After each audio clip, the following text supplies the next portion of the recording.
Morning. How are you doing? Not so bad. Not so bad. That's good. That's good. Not It's so bad. That's not good. quite that good, but no, it's okay. Okay. Okay. Thank you so much for doing this. I'm really interested in the research that you're doing. I wanted to ask you some questions about it.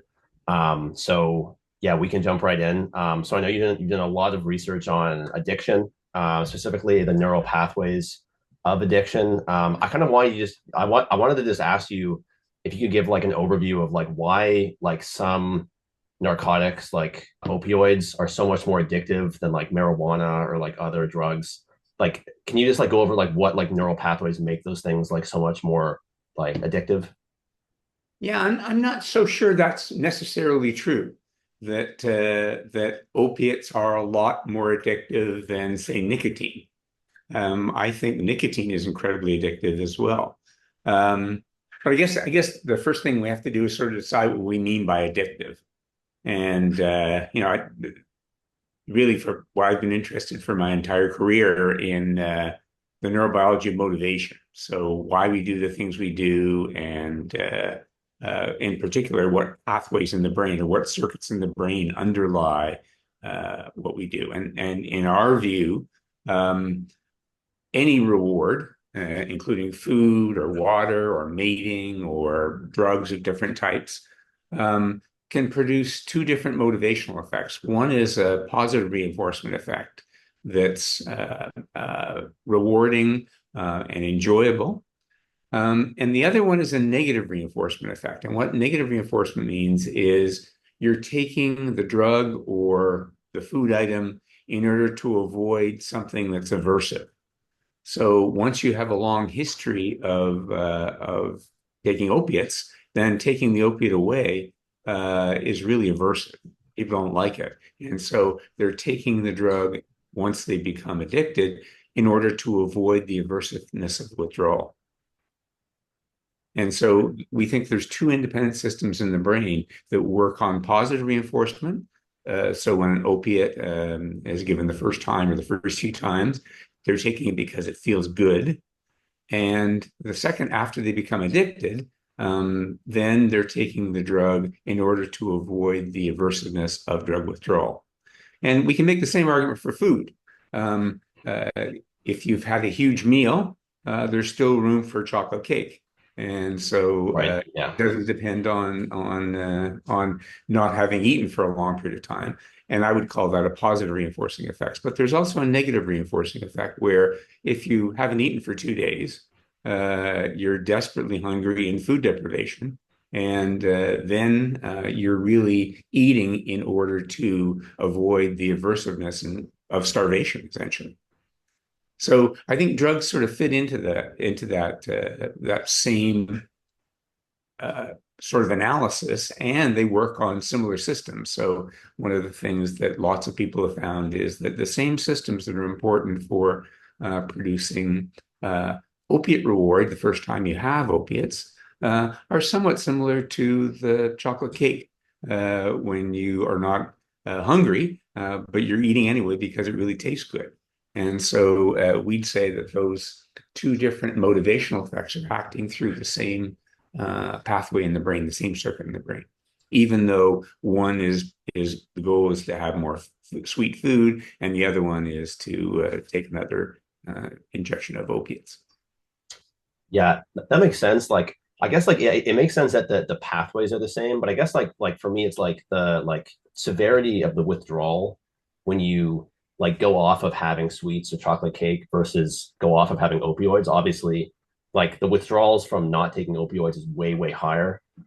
So is it more that like they use the same pathways, but then they're just used less when you eat like sweets versus Yeah, I don't think so. I think there's nice positive reinforcing effects from eating a sweet when you're full, and there's a nice reinforcing effect the first couple of times you take an injection of an opiate like heroin. But once you're in deprivation state, um, you're taking the drug for a very different reason. And in fact, I would say that 2 days of food deprivation is just as bad as okay, I see. 24 hours of not having drugs when you've taken them consistently for every 6 hours for 2 months. Okay. So I'm not so sure that they're so different. If you're starved for 2 days, you're really desperate for food. There's So a you're very saying strong you motivation for food. okay. So you're saying you like get to that like deprivation state with opioids much faster But, is well, maybe not. I mean, food deprivation works when you're a baby, right? If you don't have any food for a long time, you start crying and you really don't like it. And so I'm not so positive that, there's a debate about how long it takes to become addicted. And in fact, what addiction actually is. And, I would say it's how aversive you feel once you're off the drug after being chronically taking it. Similarly, with food, we've been eating for our entire lives. And if you don't have any food for 2 or 3 days, you're in really tough shape. that's true. Yeah. I mean, yeah, I don't know. I guess Or just trying water, to for yeah. example. If you don't have water for 24 hours, no fluids, you're in bad shape. And Yeah. you'll do almost anything to get water. Yeah. No, I mean that makes sense. I guess like I'm trying to understand like what like specifically about opiates make them like so much more severe because with like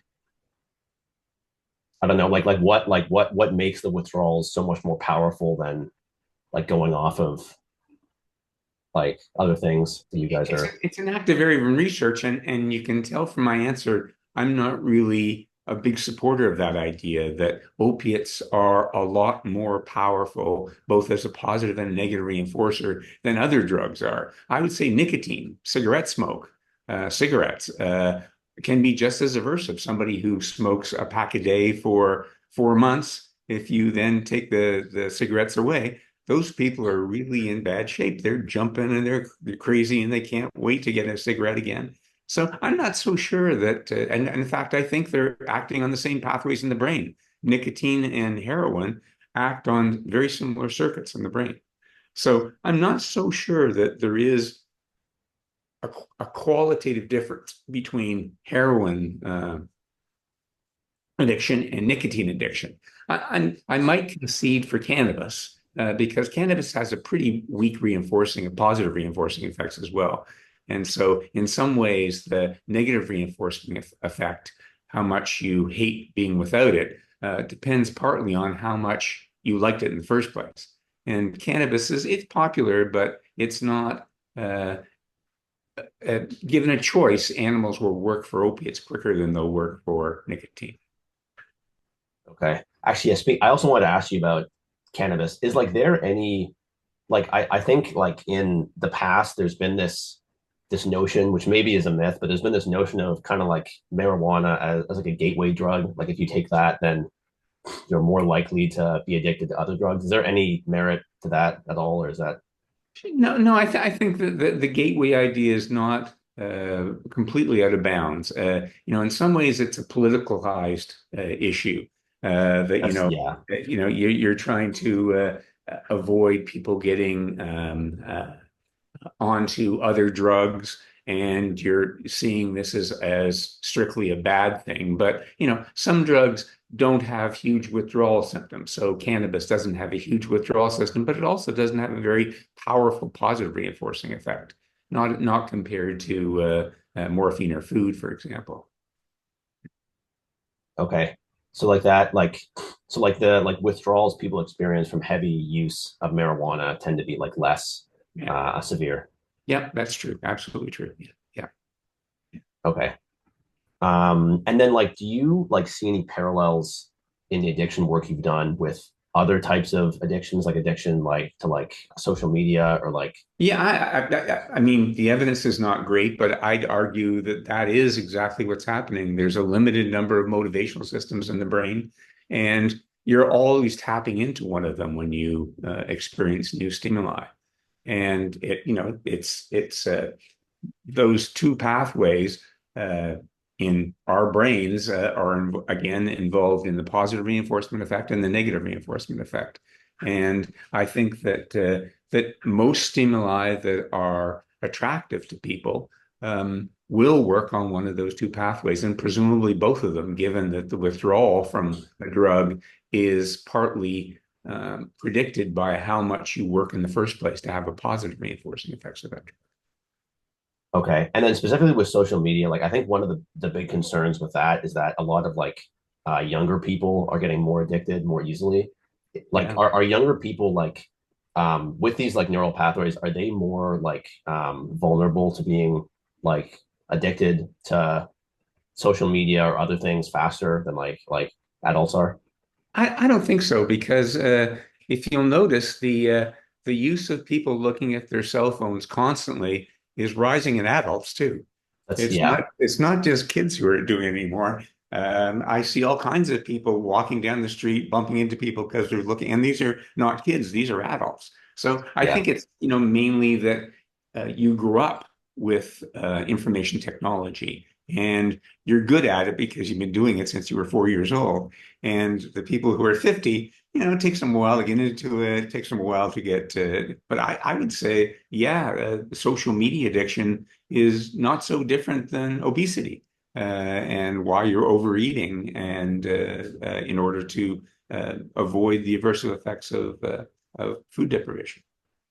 Yeah, that makes sense. I mean, like, I guess like it's more just like it feels like younger younger people because their brains are less developed, like they're more like susceptible to damage or their brains being changed by Well, like I guess not so much by damage, but it is true that the brain is still developing up until the early 20s, your early 20s. And in fact, there are areas that are still making novel connections as a teenager in, say, the prefrontal cortex. So there's parts of the brain that are still developing, and given that humans live for 100, could live for 100 years, a mouse that lives for 2 years, the time that they have is proportionally uh, much less, right? But proportionally the same because they're living for 2 years, and 5% of 2 years is still a very short time compared to 5% of 100 years. yeah, that's also true. So it's hard to compare across species, but I would argue that yeah, the addiction to social media can be just as powerful as the addiction to uh, uh, drugs, psychoactive drugs. I guess like my question really is like for younger people, like it seems like if people are exposed to that much younger, those addictive pathways that are created with social media, that's much harder to like unlearn later in life. Where if you're an adult, like maybe if you were exposed to it later, your like emotional and mental health is like much less affected. Is there any like truth to that or Not much. no? I'd say it's it is true that the brain's still developing, and it's especially some of the inhibitory circuits from the prefrontal cortex to other parts of the brain don't fully develop until you're almost 20 years old. And so those special inhibitory pathways may make young kids more susceptible in some ways to the rewarding. I mean, 20 years ago or 30 years ago, it would have been TV. You watch TV for 20 hours Yeah. a day or something like that. And now the newest thing is, yes, you're on social media when you're 5 years old for 10 hours a day or something, unless somebody says not to. So, yeah, I think there probably is an argument to be made that some of the inhibitory connections in the brain don't develop until late teenage or early 20s. And so maybe young people are slightly more willing to try new things initially. And then once you've tried them, then you're hooked. Right? Yeah, that's true. Yeah. I mean, I guess, yeah, I mean, like there is an argument that like, oh, there's always like something new that younger kids are doing. Like, yeah, you're right. Like before, like there were lots of like movies in the past where people referenced how young kids were addicted to like watching the like TV. And then now it's like TikTok and social media. I guess now like I would say I think it's different because the like attention span that you needed even for like watching TV or like movies that are like 2 hours long or a TV segment's half an hour. Sometimes like now on social media, like on TikTok, the reels are only like 10 seconds. So it feels like the amount of like the people that like the amount of attention span you need has gone down. So I think people are worried that like that's done something to like the inhibitory parts of the brain more so than it did to like young people in the past. It's possible, but again, I think if you were alive in the 1970s, you'd see parents trying to prevent kids from watching TV all day. And the same way they try and prevent kids now from being on social media all day. So Okay. I'm not so sure it's so different. Okay. So Certainly you think, a different way of presenting the material, but yeah. in both cases, it can be a serious addiction. Okay. Do you think like the like effect on young kids, like the effect on young kids before from TV is a comparable power to the effect of like social media now? Yeah, Um, I would. yeah. I'd argue that. Yeah, Yeah, you know that. Okay. yeah, Okay, interesting. yeah. I mean, there are probably small quantitative differences, but I think qualitatively, it's pretty similar. Really? Okay. Yeah, that's interesting. Yeah, I guess because like there are like maybe this is just like my like social media bubble that I'm in, but it seems like rates of mental health illness among young people have gone up a lot. The things I've seen, it seems fairly correlated to when the advent of social media happened, like around the like early 2010s, like late 2000s is kind of when this big spike in like mental illness happens. So that like I mean people have argued that's because of social media, but like I don't know. Or maybe like people are like surveying younger kids more than they did Yeah, I think it's a sampling in the problem. past. Exactly what you're saying now is that it's the attraction to TV 40 years ago, I would say is not so different from the attraction to social media right now. So small differences, sure, but in both cases, the people are actually spending huge amounts of time. We're spending huge amounts of times on either TV or social media. And I guess it's partly too, there's an awareness of mental illness that wasn't there 20 years ago. It's much more acceptable to have mental issues. And whereas before it was hidden away 20, 30 years ago, and it wasn't something you admitted to. And now people are more willing to share their mental issues. Yeah, I think that also is like definitely part of it. I think the stigma has like gone down. So that also is like it could be a reason why you see rates of mental illness going up. They might have just been like undiagnosed before. Mhm. Do you have any like advice for if someone is like addicted to like any like to TV or to social media or to a drug? Like, do you have any like are there well established scientific ways of getting people like unaddicted? Not very well, because as you point out, a lot of people who are younger spend a lot of time on social media, Yeah, and yeah. their parents are desperate to get them off Or social. or I guess like do you have like if there's parents who are like, hey, my like child is like very addicted to TikTok. Yeah. Is there a way I can help them get off that addiction? Or because sometimes even some kids also like I think recognize that their addiction, whether it be social media or something else, is an issue, but like getting them to not be addicted is really hard. So like do you have any is are there do you have any advice for parents trying to Almost none, but then that's not okay my field. I'm not really a clinical psychologist or clinical psychiatrist, so okay I don't really know the best way to get kids off social media.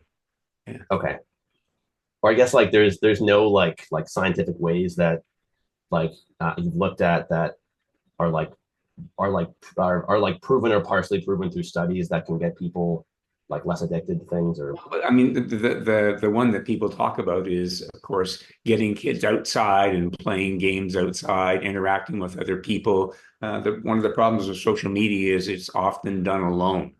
yeah You're seeing other people on TikTok dancing and singing and stuff, but really it's a solitary activity. And so one alternative is to get them outside, get them interacting with other kids, um, uh, just the other social interactions. A lot of people have a hard time making social connections with people, especially when they're young. And so, if you can get them in groups of people that are their same age, it becomes easier to see the pleasures of interaction, real interaction with people, as opposed to just watching a screen. And so I'd say that would probably be a common recommendation, is to try and get them outside so they're not watching social media and also interacting with other people their own age. Oh yeah, yeah. That's I mean yeah, that's like a pretty that's like a common yeah being outside, um, having fresh air and having sunlight is usually like a good way to make people happier.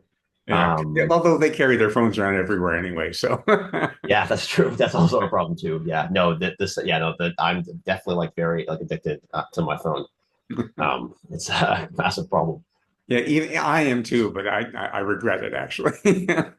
But you what? You regret it? I am as well addicted to my phone now. I never Yeah. used to be, but yeah, I carry it with me constantly. So Yeah, no, it's hard, very, very hard. Okay, we can. Oh, actually, I wanted to ask, like, in the mouse studies you've done, have the studies mostly been to get the mice more addicted to something, or have you done studies to try to get them like not addicted to something? I guess most of them because we control the entire lives of the rodents. Most of them are giving high doses of drugs that get them addicted quickly. But the general field has been around for probably 70 years. I'd say it started in McGill University with two guys named Olds and Milner, who first discovered intracranial electrical self-stimulation. And so what that is they had electrodes planted in the brains of rats and mice, and they noticed that every time they turned the switch on and stimulated the animals, if they were in a certain corner of the room, they kept going back to that corner. And so what they did was give a bar to press. The rats or mice would press a bar, and every time they pressed the bar, they'd get a half-second jolt of electricity to a certain part of their brain. And what they found is the animals started to press constantly, more than once a second, pressing the bar for hours and hours on end. And there was one guy in Chicago who did an experiment where he gave two bars, one that gave all the food to the animal, the only source of food, and one that caused electrical stimulation of their brain. And the animals starved themselves because they were so Oh, wow. interested in constantly, hour after hour, bar pressing on these. So that sort of convinced people first that there's some really power. If you can stimulate exactly the neurons that are appropriate, there's some incredibly powerful rewarding effects that can completely take over the animal's behavior more than social media takes over a kid's behavior. These animals are focused constantly on bar pressing to stimulate their own brain. And it's not any place in the brain, it's only certain places in the brain, hot spots. They call them pleasure centers.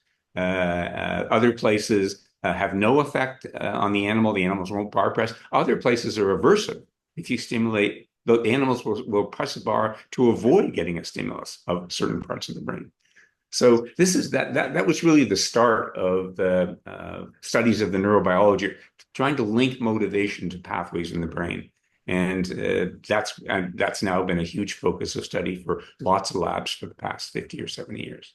That's interesting. Yeah, there was this is like a slight tangent, but there was a book. There's a book I read, *Sapiens* by Yuval Noah Harari. He talks about basically like how people, or like part of the book is like how people find happiness. Mhm. And he talked about like if you could just he mentions at one point like if you could stimulate like someone's brain to like the exact like pleasure centers, like why should we not just like do that? But he also talks about how like people need kind of like a sense of like fulfillment, like just stimulating those like pleasure centers is like not enough. Has that been reflected in any animal studies that you've done? Not really. Those animals will pound away in those bars for electrical stimulation for hours. You have to take the bar away and stop the electrical stimulation in order to get them to eat. And Okay. so it's an incredibly powerful. I mean, in fact, what they say is that those same pathways, those pleasure centers in the brain, are what underlies the reinforcing effects of food and drugs, various types of psychoactive drugs, water, sex. All of those things are working on those same pathways. And for a long time, the debate was, are the motivational circuits exactly the same for, say, food and for heroin? Or are they just in the same area, but they're separate cells, separate neurons that control food versus heroin? And I think the majority opinion now is that these are the same pathways, the same circuits in the brain. that food is acting on a very similar pathway in the brain to cause its rewarding effects as heroin does, as morphine does.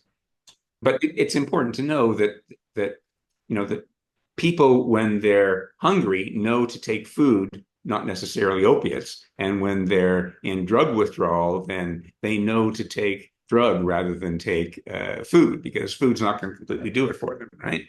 And so there's still a question of how it is that if there's a common motivational system circuit in the brain that underlies the rewarding effects of both food and heroin, how do the animals take how do they tell the difference? And we've argued that they don't really know the difference. It's one reward, it's powerful, but what they learn is that there are other cues predicted by heroin and food that are different. So food causes nice feelings in your tummy, whereas the drug doesn't. And Yeah. so people learn that yes, it's that nice feeling in the tummy that most satisfies uh, my starvation, my food starvation, Yeah. versus maybe opiates cause a stress effect of some type or some other type of behavior, an itchiness. A lot of people get itchy when they take opiates. And so that allows them to recognize, okay, now I'm in an opiate state, and when I'm lacking opiates after being addicted to opiates, then it's opiates I should take, not just food. But essentially, you can substitute uh, in some experiments food for heroin and heroin for food once the animals become addicted. And so, they don't really know. And if you only give them one of the two choices of food or heroin, uh, they'll take either one. Okay. So even in those studies, like the drug, like whether it be like heroin or something else, it so overpowers their senses that they like can't even tell that they're like getting like hungry. Well, if you just stimulate electrically, say the motivational circuit in the brain, they don't know. They need the full heroin experience, the itchiness of the skin, the sound of the needle going in their arm, the flipping the blood cuff off, all those things that go along with taking drugs become learned, and Okay. so they're learned as things that are going to predict, okay, I'm going to get some drug now. I've got a needle, I'm set. I'm going to get some heroin now. And so, yeah, there may be, there are certainly differences in how food acts on non-motivational pathways in the brain from how heroin acts, but the actual motivation, the drive to get more of that thing is probably people don't know the difference. It's just a really powerful motivation, and by electrically stimulating it, you can show how powerful it is. Uh, Even though a person in given a free choice would know they had to take food when they're food deprived and heroin when they're heroin deprived. That's interesting. Um I guess like I would think that like the mice would like eventually realize that they had to eat, but that's like pretty interesting. That's pretty interesting that like it's so just like overwhelms them that they like can't even tell that they're hungry. But given free choice, when there's lots of food and water and drug around, they will make the correct choice more often, right? They'll take the food if they're food deprived, and they'll press for an injection of the heroin if they're heroin dependent and in withdrawal. Okay, that makes sense. I wanted to also ask you about stem cells. You do a lot of, or you've done a lot of stem cell research. What's been popularized a lot the past couple of years has been stem cell therapy, like getting stem cell injections for to recover from different like injuries as opposed to doing surgery, or at least some people have pitched it as like as opposed to doing surgery, you could try to get like an injection of stem cells. This has been popularized by a lot of like social media personalities, like Joe Rogan and like other people. Is there like could like you just talk like generally about like what stem cell therapy could be useful for, or if it's overhyped in some ways, or kind of just like in like general? It's certainly overhyped. And everybody, when we write grants, we of course write them in a way that over emphasizes how powerful we're going to be in curing disease. But there's a kernel of truth to it all, because now that stem cells have been found in many tissues in the body, the goal is not to do the long-term goal is not to do transplantation of stem cells into somebody's body because the endogenous stem cells are there in your brain or in your muscle or in your gut. Why not try and stimulate them endogenously with drugs or with stimulation of some type? And if those stem cells are stimulated, they'll produce more of the muscle cells that are missing or degenerated in muscle disease, or more of the brain cells that are gone in Alzheimer's disease. And so Okay. I think that there is a real, given that that stem cells, first discovered in Toronto in the 1950s in the blood, there are now stem cells characterized in most tissue, not all, but most tissues of the body. And so now that we know in the adult that stem cells are important for building tissues, but they don't die off. They're still there in the adult. And if you can activate them and get them to produce some new neurons in the brain that are missing in Alzheimer's disease, that seems like a really powerful way of doing it because you're not doing surgery, you're not doing transplants, you're Yeah. just getting a drug that activates the endogenous stem cells to produce new cell types that are missing in a disease. So there's a lot of hype, but there's also a kernel of truth in it all as well. That if you can stimulate the endogenous stem cells, you have a chance of replacing tissue that's gone. It's a complicated story because it's not just replacing the cell, especially in the brain. You've got to make all its connections correctly and make sure its synapses on the right other cells. And so this is not a simple problem. This is going to take an awful long time to solve. Okay. Well, sorry. And then when you say endogenous, what's Stem cells, endogenous? yeah. So the endogenous means the stem cells are there in our bodies now. Exogenous means you transplant them in. Oh, okay. Right. So, Okay. so once the stem cells have been found in adult tissues, individual stem cells for, say, brain or blood or muscle, then mostly in the adult, if they're not very active because you don't need new neurons, you're doing fine with the ones you've got. But if you get a neurodegenerative disorder where you start killing off a bunch of neurons, then it's sort of important to generate some new ones to replace them. And because the stem cells are there, if you can find a way to activate them to get them producing again, then maybe you can replace some of the cells that are gone in that specific tissue. Okay. That's interesting. Yeah, because I thought when people talk about stem cell injections, they were talking about taking like exogenous or cells that weren't there and then injecting them. Yeah. But for a lot of the therapies you've seen, like I guess like have you seen the more successful ones be with like endogenous stem cells, like trying to like get those to Not yet. So no. that's the future, I think. I think the short term is to use exogenous cells because it's going to be, you know, even the Yeah. cells in the retina, uh, they divide and proliferate in the embryo and in the early postnatal period, but then they stop from the time you're, say, 2 years old until you're 80. They normally never proliferate again. The stem cells are still there in your Yeah. eye, but they never proliferate. And so so right now people are transplanting stem cells in to the eye or the progeny of stem cells into the eye to try and replace cells that are missing when you're blind. But I think the long-term goal is not to do surgery. It's to give a drug that activates the endogenous stem cells in the eye in order to make new photoreceptors in people whose photoreceptors have degenerated. So that's really the long-term goal. But the short-term treatment is going to be transplants for the short period of time. And then over the longer period, I think as we learn more and more about how to control the endogenous stem cells, then we'll find better ways to stimulate them and get them to replace the cells that are missing. Okay. For the like exogenous stem cell like injections, is it like are the exogenous stem cells for the eye like are those more rare than stem cells you would use to stimulate like muscle tissue or like skin or like what's like kind of like the like process to get those? Yeah, it's probably similar in most tissues. They're incredibly rare, the stem cells. In the eye, it's probably one in a million cells that's a stem cell. The adult mouse eye has about 100 stem cells in it. The adult human eye has about 1,000, but that's less than a millionth of all the cells you've got.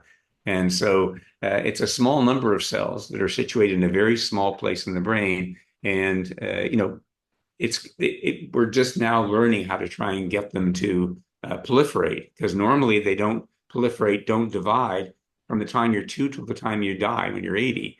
But they're still there. And if you can stimulate them to produce new photoreceptors, for example, then you might be able to give some vision back to somebody who's blind. Okay, that's interesting. You mentioned Alzheimer's before.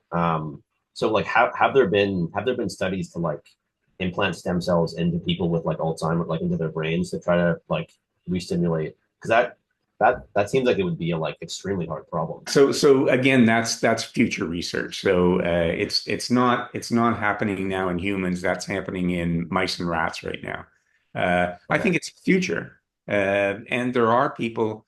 There's a group in Toronto, Andres Lozano, who is stimulating electrically in the hippocampus, which is an area of the brain that's important for learning and memory, and off is one of the first to degenerate in Alzheimer's disease.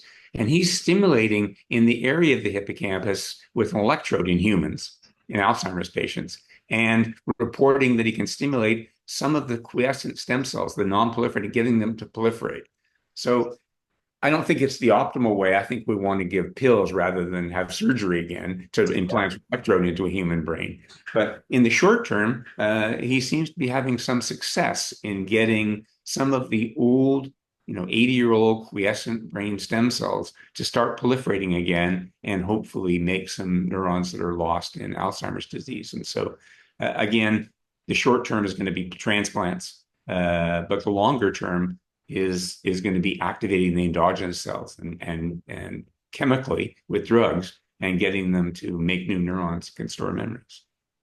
Okay. I guess like art, like would there be like enough endogenous cells to promote that kind of change, or would those cells like split and create? Would they start to generate like new stem cells to like affect that change? Or, Yeah, so I mean, the stem cells can divide exponentially. So one stem cell can divide into two stem cells, and then those two into two more, and please, and it's exponential increase. And so, yeah. and actually, from one stem cell, you can produce a huge number of progeny from a single stem cell, getting just as long as all of its progeny continue to divide. But of course, you don't just want stem cells, you want cells that are actually specified for storing memories, for example, in the hippocampus. And so at some point, you've got to stop the expansion, the division of the stem cells, and get them to differentiate into a very specific cell type that you're interested in. And so I don't think it's really a problem with not enough cells, because individuals, there's a great example from Elaine Fuchs at Rockefeller. She claims in the skin stem cell, she can take a single human skin stem cell in culture and get it to proliferate enough to cover the entire human body from a single stem cell. So, Yeah. Yeah. you can make enormous numbers of cells in a culture dish anyway, but getting them to make a bunch in vivo is still a work in progress. And once you've made them, then the second problem is to get them to migrate to the correct place within the hippocampus, Yeah. for example. And the third one is to get them to differentiate in exactly the right way to make the right connections with another neuron. So there's about six different problems there that have to be solved before, endogenous stem cells are really going to be used to cure Alzheimer's disease. But that's where the research is going. But there's also you have to like direct the stem cells to like you have to direct them to like where you want them to grow, right? Because if you just Yep. have some just like uncontrolled growth Yep. Yep. of stem Absolutely. cells, then like that's not as yeah. So like, is there research on like how to like direct the stem cell growth? Yeah, there is, and the danger is, of course, that some people believe that tumors and cancers arise from stem cells because stem cells have this enormous ability to proliferate, and if you Yeah, activate those cells too much, you get a tumor. Well, that's yeah, would you rather have a memory loss or would you rather have a brain tumor? yeah, And no, yeah, there's yeah. sort of It has. important there's sort of some important problems have to be solved there before the use of endogenous stem cells, especially in complicated tissues like the brain or the eye, can be used. In the skin right now, stem cells are the preferred treatment for serious burn patients. So if you have Okay. burns in a fire on 50% of your body, you can go in and take some stem cells from other parts of the body that weren't burned, make big sheets of skin cells in a culture dish, and then plop them onto. And this is what's happening now. This is the current Oh, treatment for patients who have burned skin over half of their body, is to take stem cells from other parts, expand them in a culture dish, and then plop them onto the burnt area. when you say So like expand them in a like culture dish, like they're creating yes, like yeah, you a take, skin, like they're like making yep, like someone's skin. Okay. Oh wow. absolutely, yep, that's exactly what they're doing. Yeah. Wow. How does that like artificial or how does that like externally grown skin like mesh with their body? Well, they would argue that people are doing this, that they're producing normal skin. It's in a culture dish, but it's normal skin. And so when we plop back onto the undercovering of the skin, or what's left of what's not burnt off, then they integrate quite nicely with the normal skin, and they mix in. So it's the preferred treatment for people with third-degree burns. Wow. And the Okay. only other place that stem cells are used right now a lot are in the blood. So diseases like leukemia, where there's been overproduction of stem cells, uh, people are taking stem cells out of people, blood stem cells, trying to get rid of the leukemic stem cells and then putting the non-leukemic one back in to Yeah. uh, to provide all the blood cells you need. And so those are really the only two examples now where stem cells from adult tissues are being used to rebuild tissues. Okay. Yeah. I mean, much of the work these days is not even on tissue-specific stem cells. It's on these induced pluripotent cells or embryonic stem cells, which are the stem cells that can make any tissue in the body, not just brain or not just muscle or not just kidney. Uh, and so a lot of the focus, because these are populations you can grow in culture indefinitely, produce gazillions of cells. And if you can convince one of those embryonic stem cells that can make any tissue to make, say, the retina in a dish or part of the retina in a dish, then you can take those cells and presumably transplant them in. So a lot of people aren't using the adult tissue specific stem cells. They're using these embryonic stem cells that have the ability, they came from the early embryo, that have the ability to make any tissue in the body. And Okay. if you can direct their differentiation to a muscle cell versus a blood cell, then maybe you can use those purified populations to transplant in. Okay. I guess is it like possible to like make those embryonic stem cells like in a synthetic way? Yeah, I think that's exactly what people are trying to do. They are trying to use them to build it. I mean, one of the hot areas these days is what are called organoids. And so for the brain, they call them cerebral organoids. And what people have done is directed embryonic stem cells that can make any tissue to make brain tissue in particular. And then these cells self-organize into what looks like mini brains, small little brains. And you can do this with human cells as well as in mouse cells. But nobody's going to transplant a mini brain into a regular person's brain. It's too Yeah. uncontrolled right now. But you can see that there's a certain amount of self-organization that's really encouraging because you turn them in, you take some embryonic stem cells, turn them into brain stem cells, get them to make a whole bunch of different types of brain cells, and then they sort of self-organize. And so the fact that they self-organize into what are called cerebral organoids sort of leaves people with hope that maybe in vivo, if we stimulate the stem cells that are present in the brain, then Yeah. maybe they'll self-organize the hippocampus so that it works better and can store new memories. But that's more of a hope right now than a demonstrated fact. Yeah, that's interesting.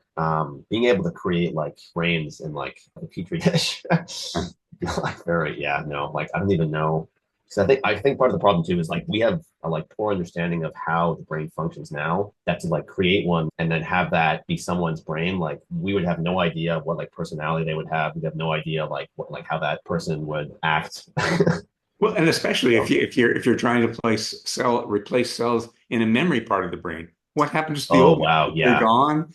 Do you get new memories? It's sort of a joke, but yeah. Yeah. I mean, like it is, but like if you could create brains like that, then like yeah, then in theory you could understand. I mean, it would help you understand how the brain works. Yeah, I mean, you don't really know how the brain develops until you can do it yourself in a dish, right? Yeah. Otherwise, it's just speculation that we think this cell gives rise to this cell. It becomes connected with another cell type. We don't really know that, right? It's a hypothesis, but you hope that these mini brain organoids, do have some self-organization ability, and so you may not have to program everything in. You can let some of the cells self-organize, and that's sort of a hope of a lot of stem cell biologists. When you say self-organized, like you would just give it a general direction to grow in, and then it would create it would create some structure of a brain that like made sense to it. Like Yes, I just okay. exactly that. So the initially you're making uh, uh, brain cells of different types. So a cell that's going to be in the front of the brain versus the back of the brain. So you make those cell types, front versus back, but then they self-organize. The guys who are front of the brain end up in the front of these organoids, and the guys who are in the back migrate to end up in the back. So they actually self-organize where they should. If Oh you make some front of the brain neurons and some back of the brain neurons and put them together, they self-organize, and the front ones go to the front and the back ones go to the back. And wow. so that's sort of encouraging, right? How is it even possible though? I don't like There was that's people argue amazing. they're responding to gradients, and so the default is you become anterior part of the brain, the front of the brain, and then Okay. you specify with morphogens, with drugs, to make more and more posterior parts of the brain. And people argue these mini brains are doing that themselves. They're generating an anterior posterior axis. You don't need to do anything to the front of the brain because it's the default. But then you start using those morphogens to create the middle part, the back part, the spinal cord, what you've got. Yeah. Interesting. Wait, and then a morphogen is what exactly? It's a drug or a growth factor that indicates positional value, front versus back. And so if Okay. you experience that morphogen, you say, okay, it's often in a gradient. So it'll be low in the forebrain and high in the back brain. So depending in what part of the brain you're in, that morphogen will say, make a front of the brain cell, make a middle of the brain cell, make a caudal part of this brain cell. And so the morphogen may provide that positional information because it's highest at the back end and lowest at the front end. And so anybody who can read that gradient should be able to know what type of cells to produce. Interesting. But like that, is that gradient alone like enough information for the stem cells to know how to make a brain? Because like in like children, like it's the whole your whole system is like developing at once, right? So there's lots of different like stimulants as to what should be growing where. Yeah, this is There's yeah, something that happens before you're born. This is a really early event, right? You got before you're born, you got to know where the front and the back are. So this yeah. is happening in the first few weeks after fertilization. This is a very Okay. early event, and sorting out front from the back is a really important thing to do. Okay. So this This is one of the first steps you'd have, right? Because once you okay. make a brain cell, then you've got to specify it positionally. It should be a front or should be a back? And actually, we did these experiments a long time ago where uh, we showed genes that are expressed in the middle of the brain versus the front of the brain. And if you take some of the earliest stem cells from the back of the brain that are expressing a gene that says back of the brain and stick it into the front of the brain, they'll gradually adapt to their new environment and start producing front of the brain cells. Oh wow. And so these Wow. cells are both sensitive to cues, morphogens that tell you make front versus back, but they're also generating them in some ways. Once a small number of posterior brain cells get in the front of the brain, then they receive all the front of the brain signals and they start making front of the brain and generate one of the morphogen gradients. Interesting. So that like level of brain you're talking about, that's like that would be like the brain in an embryo that was like 3 weeks old or something, or like Yeah, 4 weeks old. yeah, yeah, And yeah. then once That's you go really be okay. then things get really complicated. I That's was gonna the say, yeah, like yeah. once you go like beyond that, like how much Yeah, like because the front of the brain is really different than back of the brain, and so yeah, generates very different types of structures. So yes, they decided they're going to be front of the brain, but now you've got to decide on all the bits of the front of the brain, and that Yeah. problem's not solved yet. And that's what happens for 90% of embryo development until you're born. The first 10% we've got a handle on, but after that, it's pretty messy. Okay. Yeah. Because I was gonna say, like, how would you grow the other 90% in if you had a petri dish? How would you grow the other 90%? Like, is there any? Yeah, well, I mean, that's the idea of the self-organization is that if you can just create front, middle, and back, then these cells will self-organize. And the example is the one I gave you. You put some cells from the back of the brain into the front of the brain, some stem cells, and they'll take on a front of the brain phenotype. So they're responding to the new environment and becoming part of the new environment. And so the hope is that maybe if you just give them the basic instructions, front versus back, then they'll do everything else by themselves. It's partly a crazy hope because it took 40 years to figure out what the morphogens were. It's going to take even that longer to figure out how you actually self-organize a brain, how it happens. Yeah. I'm just trying to understand, like, if you have a brain growing in the lab, how it knows by itself, like, which way to grow. Yeah, I guess like growing front and back and doing that relatively basic calculation on its own Yeah, seems like it's the easy part, but then how it knows what parts of the brain to develop for like different senses or like for like holding like memories. Like it yeah, seems like you would have there has to be more direction that you give it. yeah. But you'd think that was true, except that these little self-organized organoids seem to look like the front of the brain. They look surprisingly like the front of the brain, but they don't have all the attributes, but they have a similar look to them. So. Wow, yeah, that's okay.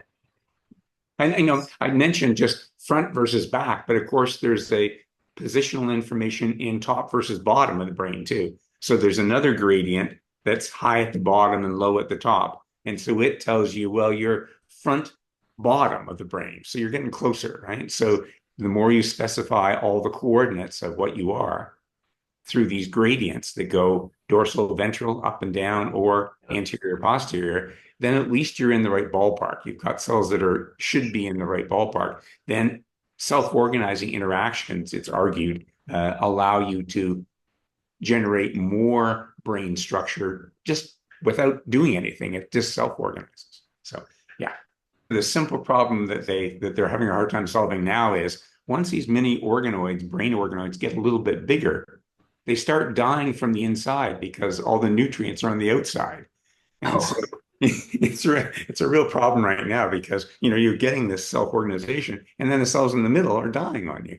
And so, how to keep the cells in the middle alive and get the nutrients in. So people are now trying to grow these mini brains along with blood vessels.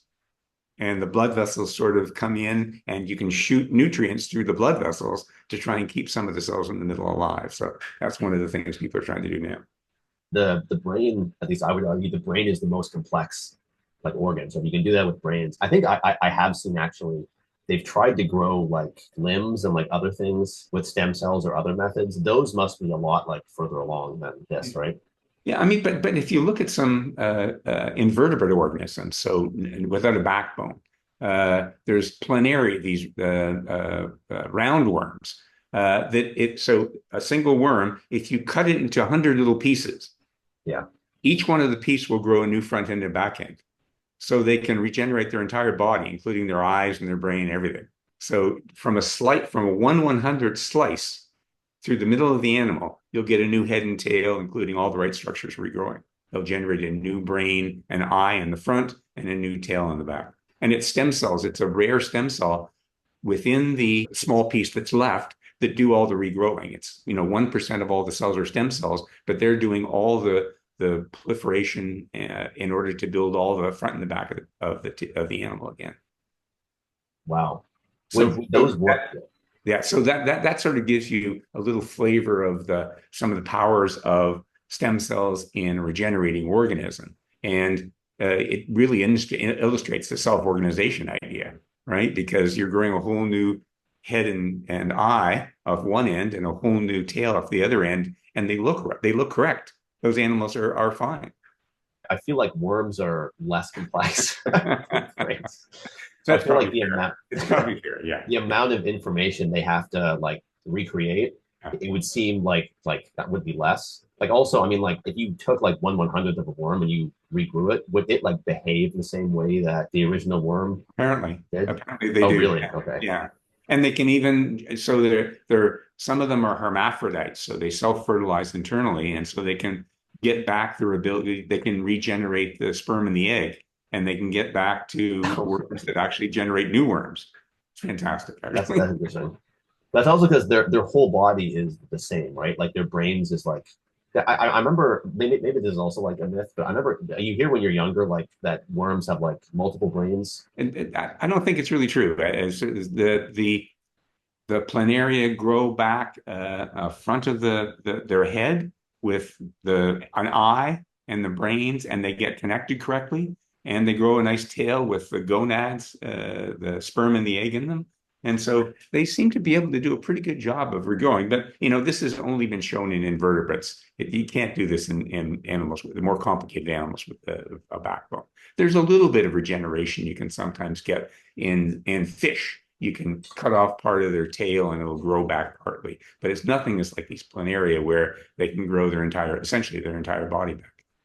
That must mean that they have all that information about their whole body stored at like every point in Well, the no, body, right? think about the morphogen gradient. If you got a small little slice of the animal and it still has part of that morphogen gradient that says this is the front end, this is the back end, then they can generate successively. Well, let's go to the next part of the front of the body, and let's go to the next part. And if you just read off the gradient where you are, the morphogen gradient, you say, okay, I know whatever that growth factor is. We know if it's at a low level, we'll make an eye. If it's at a high level, we'll make a tail.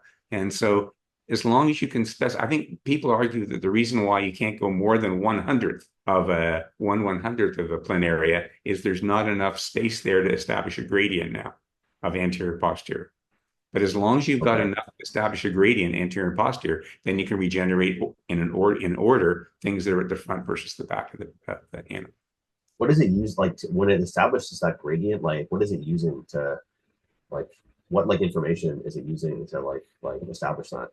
It's generating a chemical that people call the morphogens, and That's they're what that. generated Okay. from say the back of the brain or the back of the body, and if they're generated from the back, that's where the highest concentration will be, and then the gradient will be lower in the front. And if you're going to be a front of the brain cell, then go where there's a low level of the morphogen. If you're going to be the tail, then you go to where the back is. So they self-organize essentially based Okay. on the gradient that's left. But if you get more than 1/100th of the thickness of the worm, then they can't set up a gradient. I went to the International Society for Stem Cell Research 2 weeks ago. It was in Hamburg, and there was a whole session on planaria. I thought it was the best session of the whole meeting. Almost everybody else works on mice or rats or humans, but they had these guys working on worms. It was a fantastic session. So Were there any like takeaways from that about like crossover research? yeah, I guess everybody's trying there's a strong clinical flavor to the meeting. And there's a lot of sort of regeneration companies involved. And certainly people are the most common approach is to take these embryonic stem cells or induced pluripotent cells that can make any tissue in the body and try and direct them to the tissues you want. So it's sort of like a recipe contest, right? Everybody's got their own recipe, how to best make blood cells or how to best make muscle cells from a cell that can make any tissue in the body. I also wanted to ask you too. Some people have theorized that stem cells can be used to reverse aging. Like there's one well-known influencer online, Brian Johnson. He claims he injects a lot of stem cells into himself, and he's able to reverse his like biological age. Is there any like way that stem cells could reduce aging, or is that like area of research? There's actually convincing evidence in muscle, blood, and actually brain, surprisingly, for exactly that. So you take a muscle cell from an old animal and transplant it into a muscle in a young animal, Yeah. and that muscle cell takes on the phenotype of a young muscle.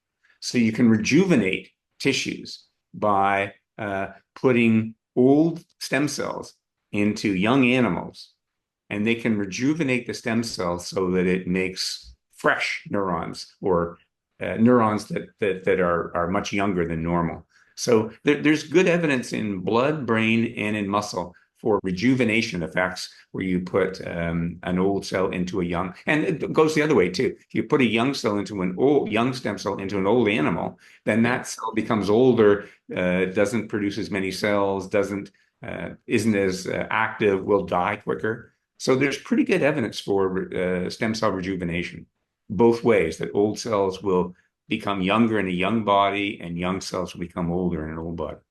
Some people for these treatments, they tend to travel to like Mexico or like I think like the Bahamas is where like Brian Johnson went for this. What's like the reason why some of these treatments are available there and then not like in like the US and Canada? Like I think they don't work. This is the main reason. There's a lot of shady companies offering rejuvenation effects, and the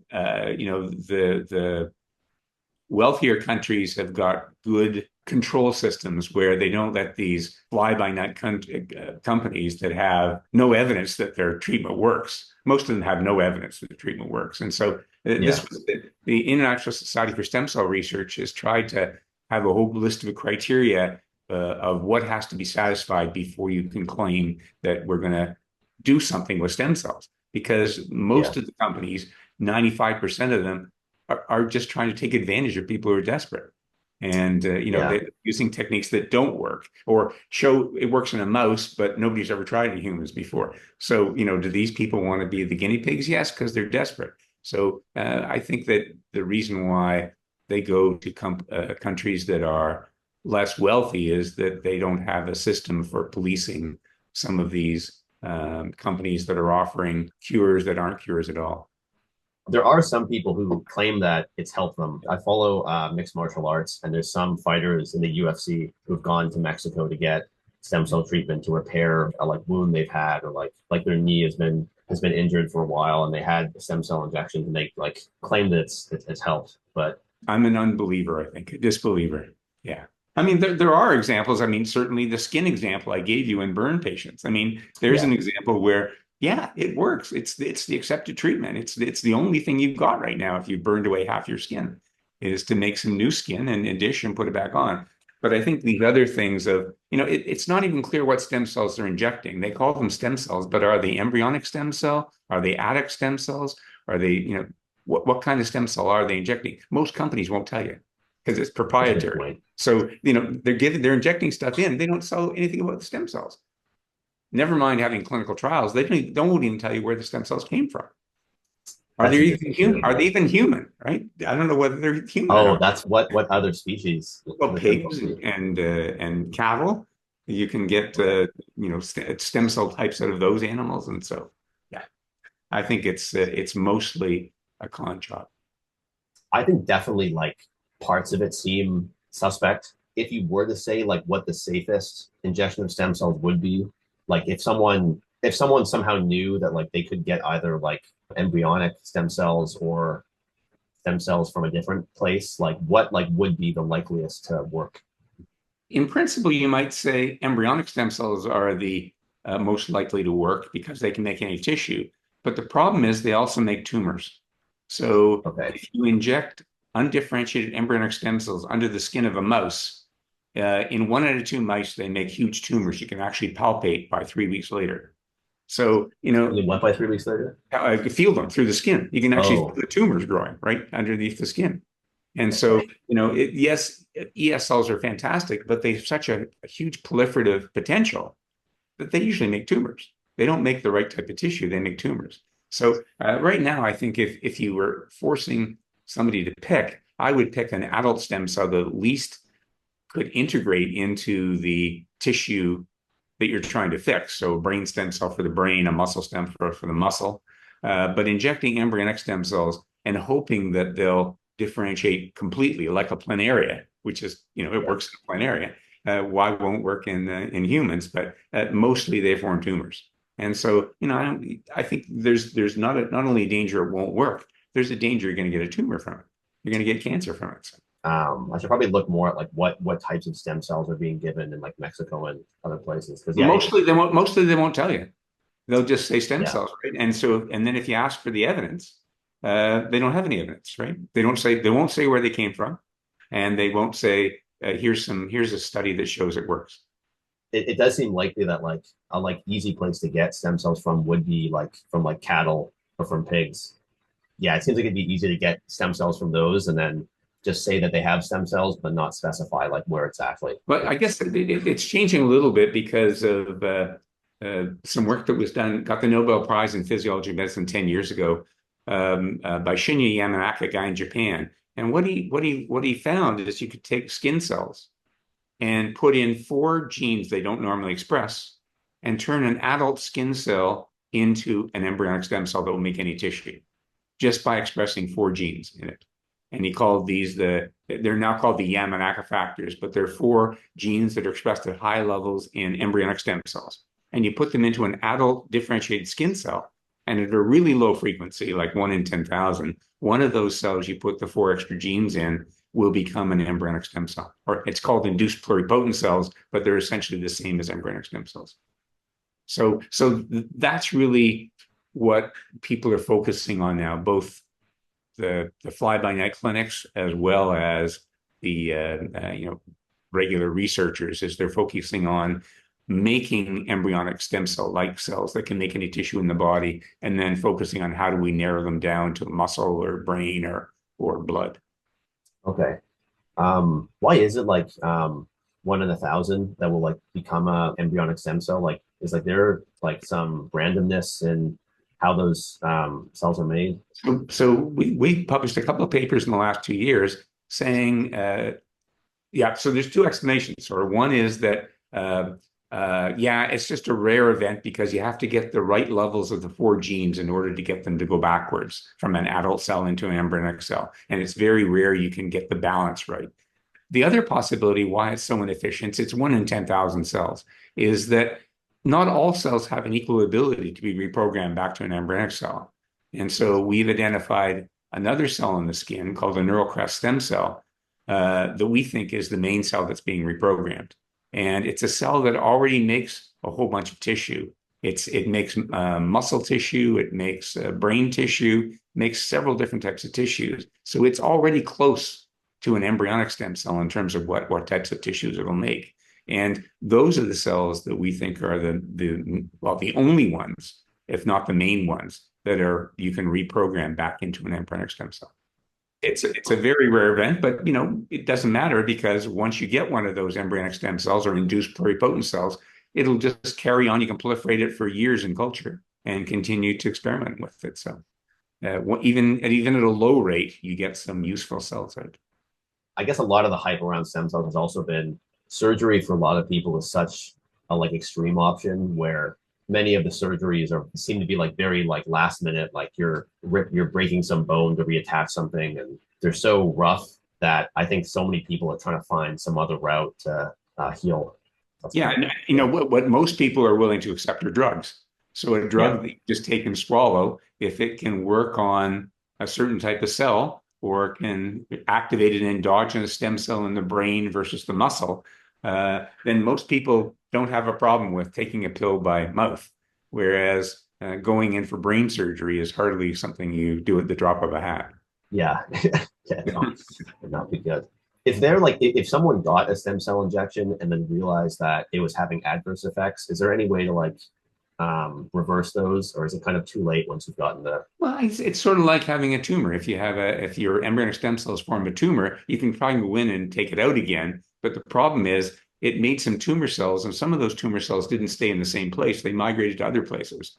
And Yeah, so it's the same thing as you got cancer, right? You try and surgically remove the cancer, but you never get all of the cells. And so now it's too late, right? Because you've got some cancer cells in multiple parts of the body. They've gone into the blood and they're going to multiple tissue. so yeah, so it sounds like you could like accidentally give yourself cancer. Yeah, yeah. There must be some links between like stem cell research and cancer too. Like, Absolutely. In fact, there's a guy in Toronto, John Dick, who is credited with discovering cancer stem cells.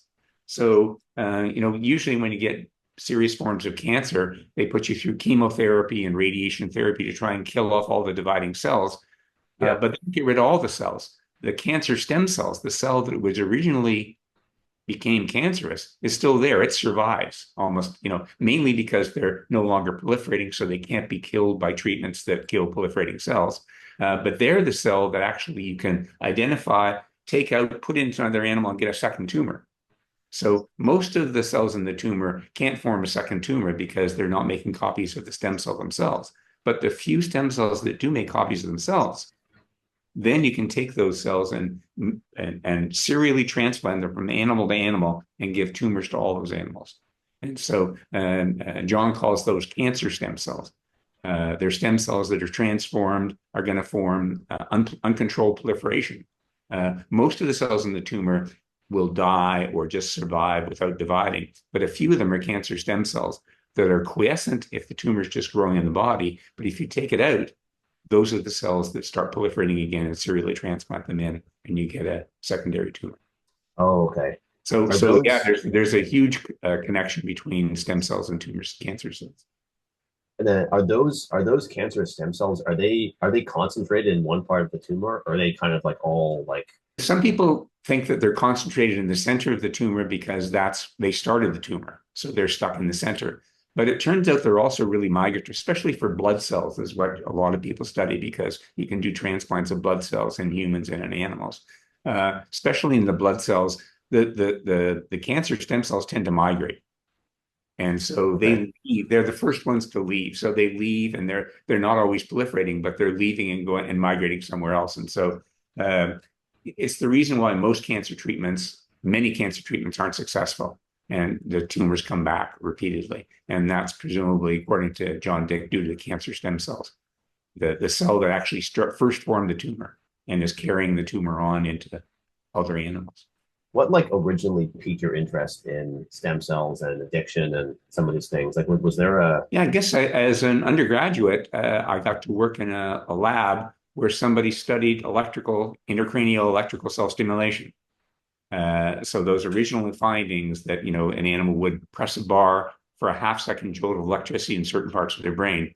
And so I thought this was one of the neatest things I'd ever seen. These animals would just be pounding away on these bars, trying to stimulate their own brain. And so as a graduate student, I continued to study the rewarding effects of electrical stimulation.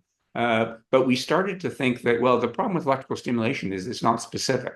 It stimulates all the pathways where the electric current reaches. But if we use something like opiates, like heroin or morphine, they work on very specific receptors that aren't on all the cells. They're only on select populations of cells. So this got us more specificity. Electrical stimulation stimulated everybody at the bottom of the electrode. If you put in morphine to a part of the brain, it only stimulates a very small number of cells that have morphine receptors on them.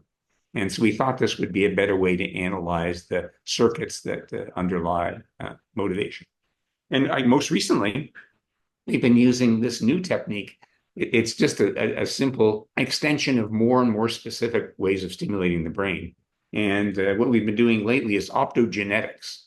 And what you do is you put in a gene called channelrhodopsin into a cell that has a promoter that only allows its expression in one cell type.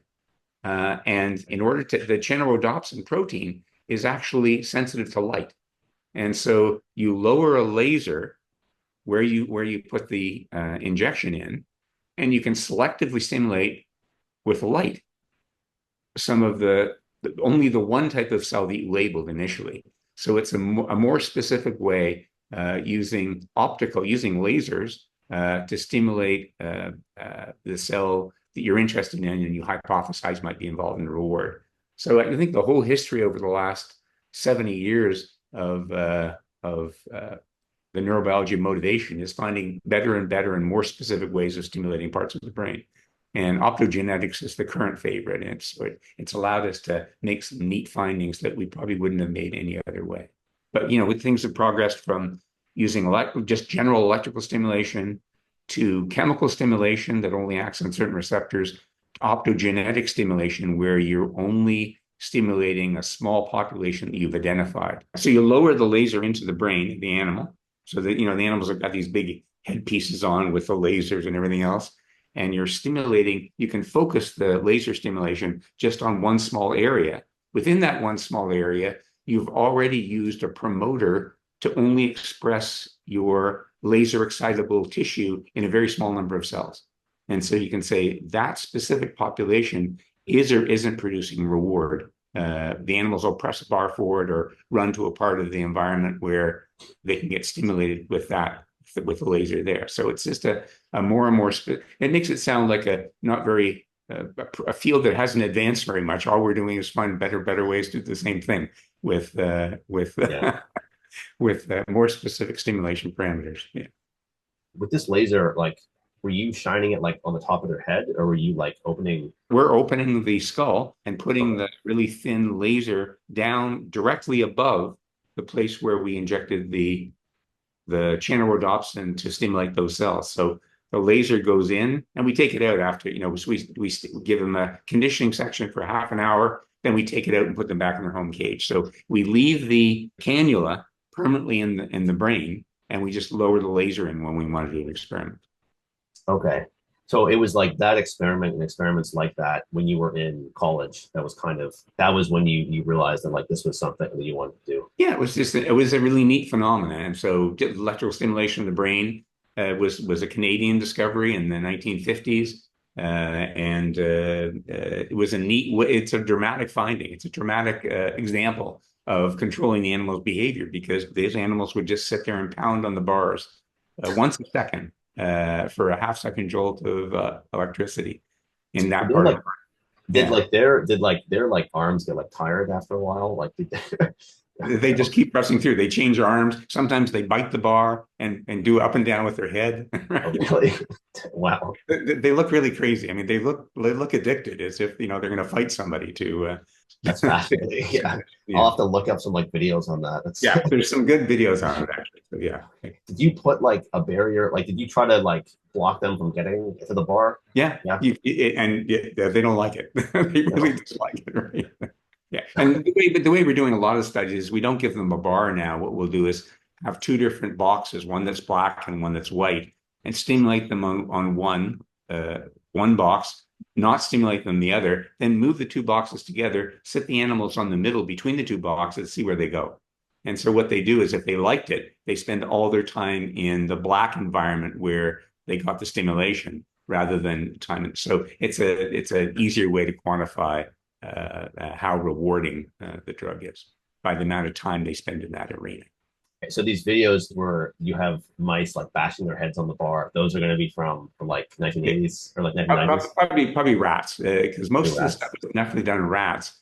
And it's only people only switched probably 20 years ago to mice because of genetics. So there's knockouts of all the genes in mice, almost all the genes. None of that's been done in rats. So there was a strong genetics background to work on mice. And so most people have left rats and gone to mice. Okay. And wait, and then that's because mice, the genes of mice are closer to humans. No, it's because it's people have done knockout studies where they've have a mouse with one gene knocked out, so it doesn't work anymore. And it's getting really easy to do that now to knock out just one gene. So if you want to test that one gene that's expressed in some cells at the bottom of your stimulating electrode, then you can just order up the animal and they'll ship it in, and you can work on, hey, I needed that gene or I didn't need that gene product for my rewarding effect. Whereas in rats, the genetics is not as good yet, so there's not as many knockout animals available. Okay, so it's harder to just like remove like one gene Yes. from a Yeah. rat. Yeah. Okay. Yeah. Yeah. That's interesting. Yeah, because I would think that they'd be like pretty similar. One reason we'll go back to rats sometimes, the rat brain is about 10 times bigger than a mouse brain. So if you're trying to make sense of two areas that are very close together, because it's 10 times bigger, it's easy to stimulate them separately in a rat Yeah. and mouse. So, in examples where we're trying to discriminate two closely related areas, it's still easier to do in a rat because the brains are so much bigger. Interesting. Well, I think that was the main things I wanted to ask you. This was very, very interesting. Okay, great. Very, very interesting. It was fun talking to you. Thank you a lot for doing this. Yeah. Yeah. Do you have any final thoughts? Nothing special. I think I've said more than enough. Enough. Okay. Okay. Sounds good. Okay. Well, thank you a lot again. Okay, my pleasure. See Okay. ya. Yeah. Bye.